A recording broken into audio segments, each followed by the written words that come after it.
Hayırlı günler, irteler. Gördünüz mü? Men ide de Michael'a gelin. Mayığımı saldım. Yarım ayağımı saldım. Yırtık meni mayık bilen uyuyordu.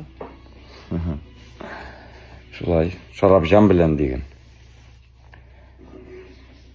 Şirli mırli. Şirli mırli kinası mı? Men bir koragan jok bu şirli mırli kinaсын. Keşe Alabuğa'daydık. Tuyda bugün Şığırdan'a barabız. Allah berse 210 kişi. Ertege konsert başlananlarsın. Metem ne kavatam bugün biyip sikirip yeri eken. Ertege zotası var bitmeyin. Şatlanıp, kuvanıp gitip alayın şu gastrollerini. Kravatda bize yine tegeri yıklayanlarsın. Nerv aşavşısı yok. Menikin de yok. Bak bıktı bu men sen kitke şeklim ona. Yok indi yok. İşleysin. Bu kuatakman bu başım kim şöyle kimir başkanda bilmem. Sen. Men tügel.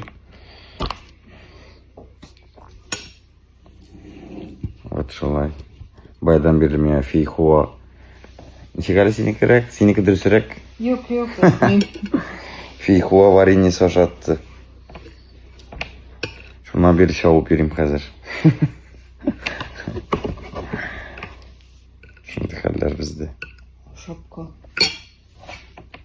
Şapka var. Aha. Bradvanı var. Kora kızık kinolar, men kitken degen işke kızık kinolar var. Bradva, mene Bradva'nda koraganım yok menim. Sestra. Bilgi konusun. Kız degen, kultur. Kino показ. Кинопоказ.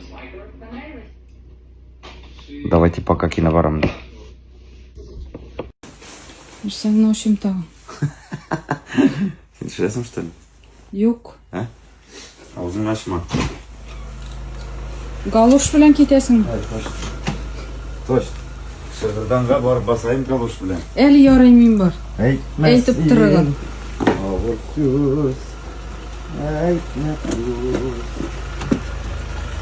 Vay sen so. Пока, merhabatim benim. Eybet kine. Давай, не волновайся. Ты не бойся. Bir şılabiyatda yine kandör işlemi.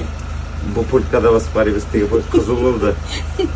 Şimdi кондиционер koyuşu dusmalarının da başına açladık. Оказывается, автоматтан kimdir выключает o кондиционерni? Ha? Zemfira. Çok yasab oldu. Sağ ol, Julietta. Давай sağ ol. Ne kim bulan? Sen Julietta bulan. Sen Romeo yani. Давай, пока. Böyle bakarsın sen.